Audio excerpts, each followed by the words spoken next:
Hello, everyone, and welcome to the 33rd episode in our AI and You podcast series. Today is Friday, January 8th, 2021, and I'm your host, Vicar Saidi. I'm a computer scientist and engineer, a lecturer, and a consultant. I'm also the author of several books. My most recent book is about artificial intelligence and is titled The Genome Affair. The Genome Affair is a speculative work.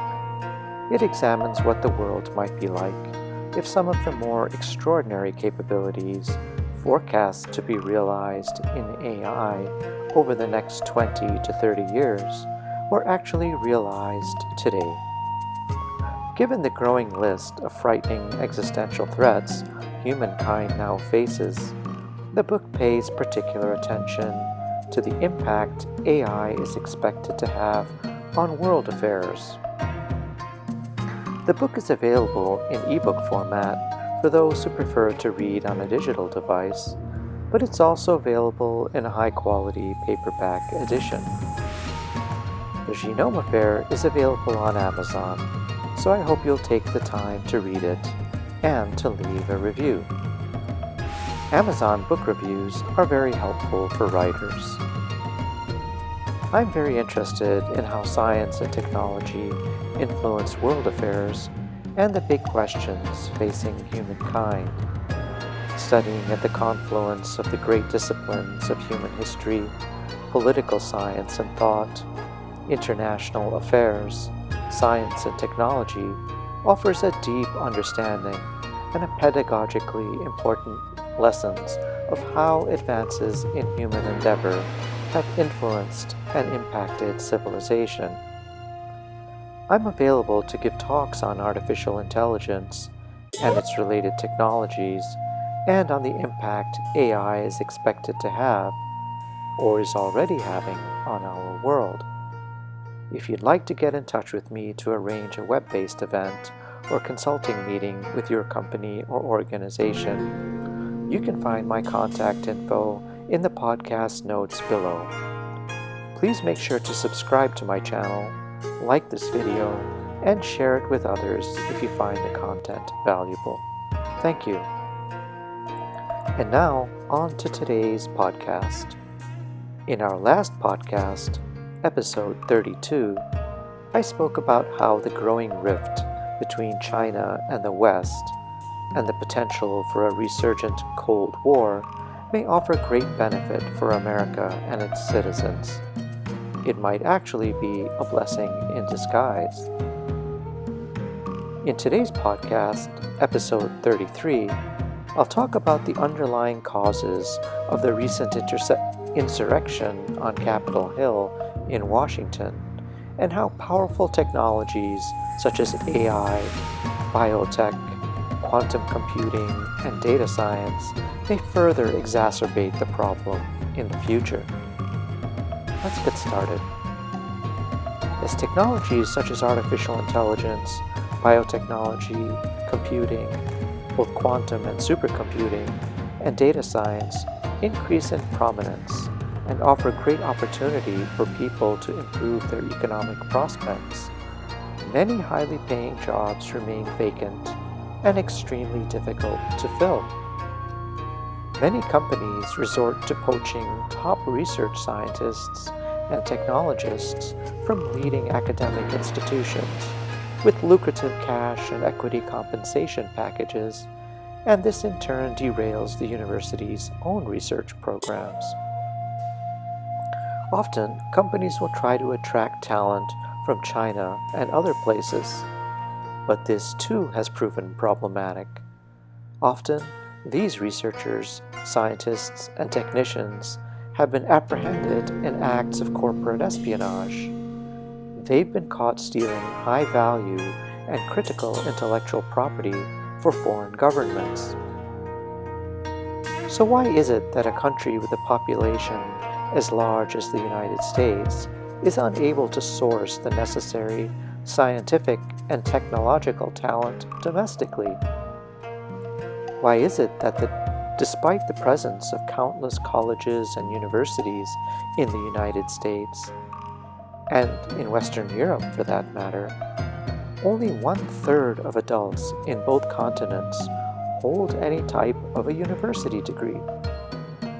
In fact, 67% of the domestic population on these two continents makes their way through life with only a high school diploma or below. In the United States, there are several major hurdles that prevent young people from attaining a university degree.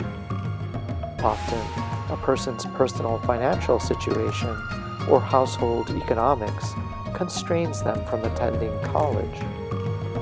They may have to care for young children, or they may need to work long hours in several low-paid jobs just to make ends meet. This leaves them with little or no time to pursue a university degree. A second important factor is culture. We know from government statistics that the number one predictor of a person's socioeconomic status once they reach adulthood is the zip code in which they are born. Unfortunately, the cultural forces present within many of America's zip codes are often so powerful that young people in their formative years are simply unable to attain the escape velocity to extricate themselves from the grip of these cultural forces, a form of entanglement that restrains them at every turn. The book Hillbilly Elegy by J.D. Vance and the Netflix film of the same name offer powerful insights into the nuance of this problem. The third critical factor is that not every young person tests well on quantitative assessments and reading comprehension, and these two measures that are typically evaluated as a prerequisite for college admission prevent many young people from ever joining the academic programs that offer a path to well-paid careers. Although these young people often have other forms of intelligence and ability, the reality of America's capitalist economy is that if a person is unable to test well on these two primary attributes, they're considered less than intelligent. And the other occupations where they do have strengths, music, painting, sculpture, teaching, tradesmen, and countless other occupations, simply do not pay very well. As the economy continues to shift away from a reality of plentiful jobs for low-skilled and unskilled workers, the sorts of jobs we have become so familiar with since the beginning of the Industrial Revolution, to an economy in which many of the repetitive jobs can be performed with much higher quality and productivity by AI-enabled machines and robots, life for low-skilled or unskilled workers will become ever more difficult. This will very likely lead to more incidents, perhaps of an even more serious nature than the one we witnessed in America on January 6, 2021, as the legislature met to affirm the election of Joe Biden as the 46th President of the United States. To be clear, the people involved in the Capitol Hill insurrection need to be identified and prosecuted to the maximum extent allowed under the law. Their actions are intolerable in a democratic society. With AI-enabled facial recognition technology from Amazon, IBM, and Microsoft, this process is very likely already underway. They must be held accountable for their actions, and a clear message must be sent that such behavior is unacceptable in a country that, above all, believes that we are a nation of laws. At the same time, though, we must try to understand what happened on January 6th and what led these people to this point.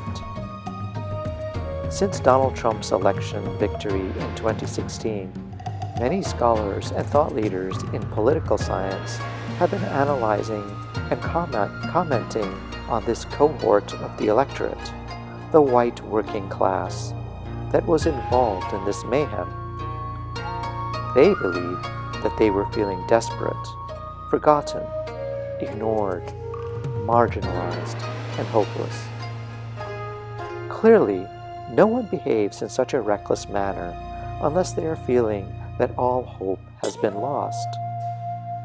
Without any meaningful role in life and with no means to earn a respectable living, they feel they no longer have any honor. That is a humiliating way to live.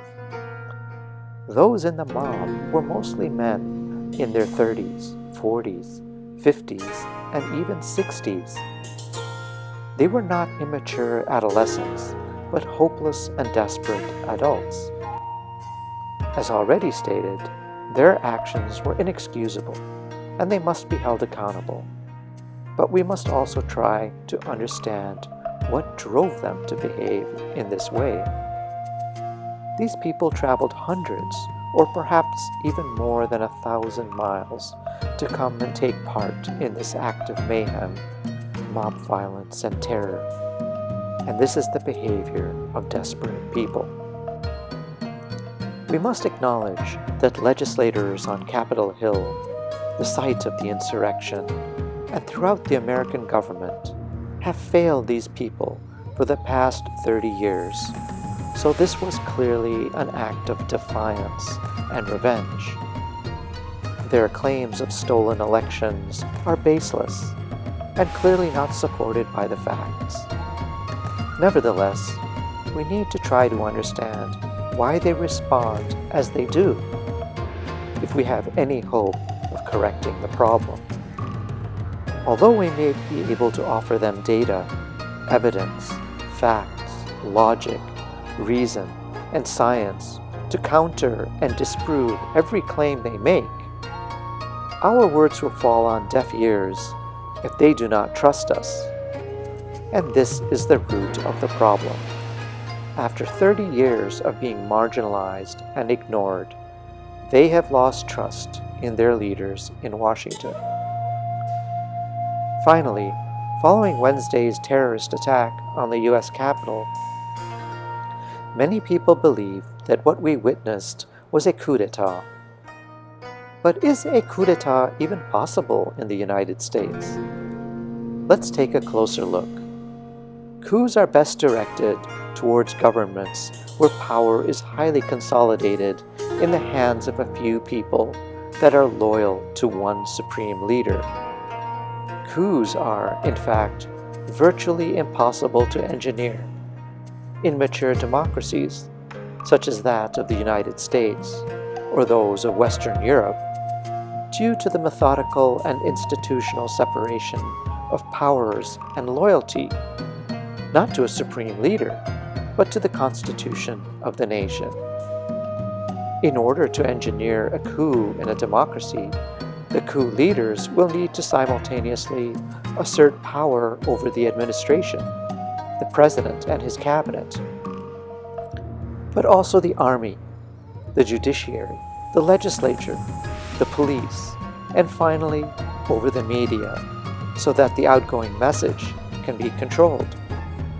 But given how decentralized power and communications are in the United States, and the allegiances being sworn to the Constitution rather than to any one individual, coups are rendered virtually impossible. The film Valkyrie, which narrates the story of one of many attempted coups to oust Adolf Hitler and the Nazis from power during World War II, is an excellent example of what a real attempt at a coup d'etat might look like. In summary, the act of insurrection and mayhem we witnessed cannot stand. All involved must be held accountable. But at the same time, it is an important opportunity for profound reflection within our society and perhaps in other Western societies. We must understand what has prompted so many to behave in this way. 74.2 million people voted for Donald Trump, even after 4 years of extraordinary mismanagement and failure. We must not dismiss them as crazy and move on. The problem is just beginning, and further outbursts may prove considerably more destructive to our democracy. Thank you for spending some time with me. I'm trying to follow the TED Talk format, and so I'm keeping these podcasts under 20 minutes. Let me know what you think. I hope you'll find these insights into artificial intelligence helpful, and I hope you'll read my new book, The Genome Affair. It's on Amazon. Until next time then, this has been the AI and You podcast series with author Vikhar Saidi.